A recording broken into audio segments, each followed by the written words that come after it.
Queridos, saúdo todos com a paz do Senhor, amém? Eu gostaria, queridos, nessa madrugada, estar contando um sonho a vocês que eu tive da parte do Senhor. Eu creio piamente que o Senhor me revelou esse sonho. E é um sonho que me trouxe muito temor no meu coração. E ele é assim, dessa forma eu sonhei. Eu sonhei, queridos, que eu estava dentro de um cemitério. E esse cemitério, quando eu olhava, todos os túmulos, todos eles estavam abertos, todos. E eu prestava atenção que o chão estava todo rachado, como se tivesse tido um terremoto. E eu via aquelas raízes das árvores, entendeu? No chão, o chão todo aberto. E eu não via nenhuma pessoa dentro daqueles túmulos. Ninguém, não tinha nada. E aí alguém pôs as mãos nos meus ombros e falou bem suave para mim: olha para a sua direita. Quando eu olhava, queridos, eu vi um campo enorme, mas ele era muito grande, esse campo. E quando eu olhava nesse campo, eu nunca tinha visto tantas pessoas na minha vida nesse campo. Eram multidões, meu irmão, eram multidões de pessoas, eram muitas pessoas. E uma coisa que eu observava quando eu olhava entre elas, eram pessoas que tinham roupas de várias épocas, várias nações, eram roupas diferentes daquilo que eu já tinha visto. E algumas que eu já tinha visto. E eu ficava olhando aquilo e falei, meu Deus. E eu observava que todas as nações estavam ali. Quando eu olhava para frente, irmãos, eu vi um homem todo de branco, um homem de uma estatura alta. Eu não conseguia ver o seu rosto, eu não sei se eram nuvens, mas eram fumaças, não me deixava ver o rosto dele. Mas eu observava que ele tinha uma roupa muito branca, mas branca, um branco que eu nunca vi nessa terra, irmãos. Eu nunca tinha visto uma roupa tão branca na minha vida. E aquele homem, aquela roupa larga no seu corpo. E aquele homem, ele tinha uma autoridade jamais vista. Nenhum juiz nessa terra tinha tanta autoridade como aquele homem. Não tinha autoridade, ele era a própria autoridade. E ali, aquela voz fala no meu ouvido, observe.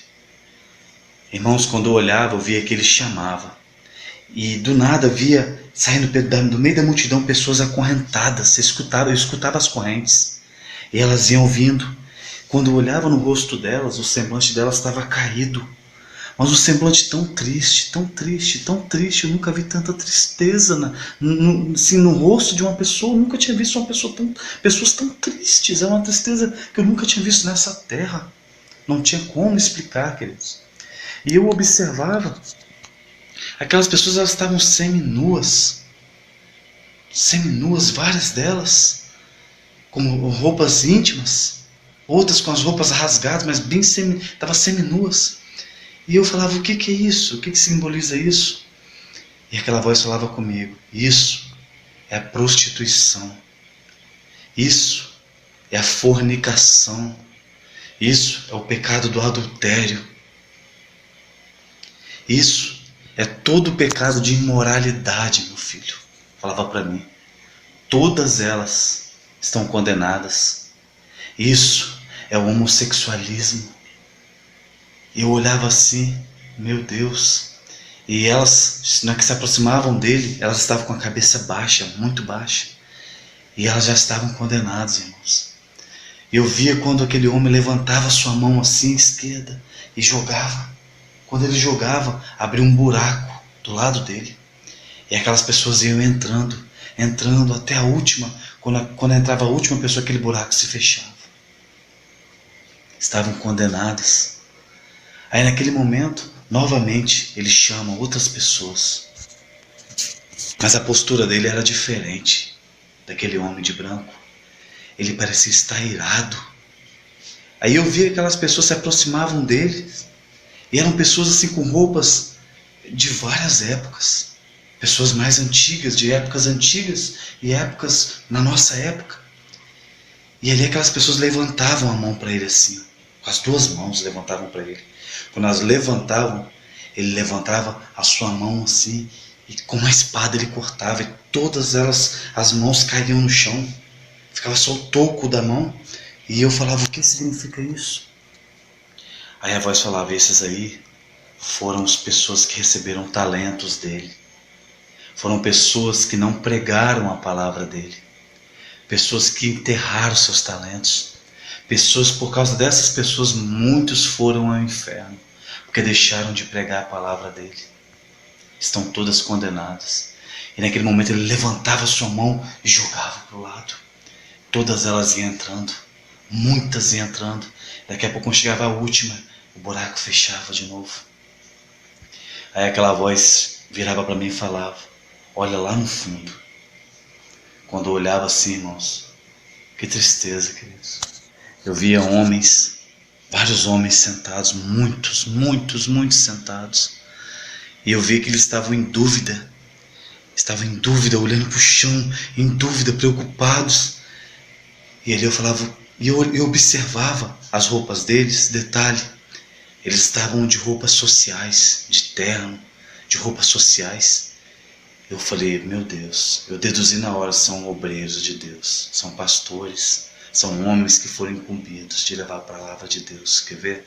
Aí a voz falou para mim, isso mesmo, são os meus cães, os homens que eu escolhi para a casa do Senhor, para minha casa. Esses homens, eles comeram a carne das ovelhas. Esses homens pregaram aquilo que eu não mandei. Esses homens não fizeram a obra de Deus como eu mandei eles fazerem. Fizeram de qualquer forma. Todos eles estão condenados. Todos estão condenados. Eu falava, meu Deus, todos estão condenados. E a voz falava para mim, e você? O que você escolhe? Irmãos, eu acordei na hora. Acordei assim, paralisado. Meus músculos do meu corpo não se mexiam. De tão apavorado, tão aterrorizado. Porque o sonho era muito real. Era muito real. Não era um sonho comum. Era algo muito real. Eu consigo lembrar o céu como estava. Não era um céu azul. Era um céu diferente, avermelhado. Tudo era diferente. Era um dia de muita tristeza. E naquele momento eu senti um despertamento dentro de mim. Eu nunca mais consegui ser a mesma pessoa. Eu tinha que passar esse sonho, me senti cobrado para falar para você, meu amado. Talvez você esteja achando que o que você está vivendo, esse amor que você acha que você está vivendo, jovem, essa fornicação que você está vivendo, fazendo sexo, sem estar casada. Você que está no homossexualismo, acha que tudo que você está vivendo é o correto. Você acha que está certo, que o importante é amar, o importante é o amor. Não, meu irmão. Não é isso que Deus quer para você, minha irmã, não é isso. Deus não quer que você case com um homem. Você não quer que você case com a mulher. Você quer mulher casar com mulher. Você com homem casar com homem. Você que está vendendo o seu corpo, está se prostituindo. Deus está falando com você. Você vai ser condenada, minha filha. Você, meu irmão, que está ficando com a mulher do seu próximo. Você, moça, que está ficando com o marido da sua próxima. Você estava lá naquele sonho. Era você que estava lá naquela fila. Você estava condenada. Você estava condenado, meu irmão. Você que tem feito a obra do Senhor negligentemente. Você que não tem feito. Você tem o chamado, está sentado no banco da igreja. Você que nem vai mais para a igreja, mas recebeu talentos de Deus. As mãos daquelas pessoas eram cortadas, estavam condenadas. Era você que estava lá naquele sonho. Era você. Você, pastor, você que foi incumbido de pregar a palavra de Deus, acorda. Deus está mandando você falar a verdade para a tua igreja. Deus está mandando você falar da volta dele. Você não tem falado. Você tem amaciado porque você está com medo de perder o dízimo. Você está com medo de perder a oferta. É para você falar sobre o pecado. É para você falar sobre o inferno. É para você pregar a verdade, meu irmão. Porque se você não pregar a verdade, você vai estar incumbido naquele sonho. É você que vai estar condenado. Pregue a verdade, acorda. Pregue. Pregue a justiça de Deus. Pregue o amor, mas pregue a justiça de Deus. Pregue o inferno, meu irmão. Pregue o pecado, não tenha medo de perder. Deus está te dando um despertamento como Ele me deu. Esse é o sonho que eu tive. Eu espero que Deus tenha falado a você, ao seu coração, como falou comigo. Lembre-se, Romanos 6:23, 6:26. O salário do pecado é a morte, mas o dom gratuito de Deus é a vida. Escolha o Senhor, escolha viver. Aceite Ele, volte para Ele. Joga por terra o seu orgulho, em nome de Jesus. Fique na paz do Senhor. Amém.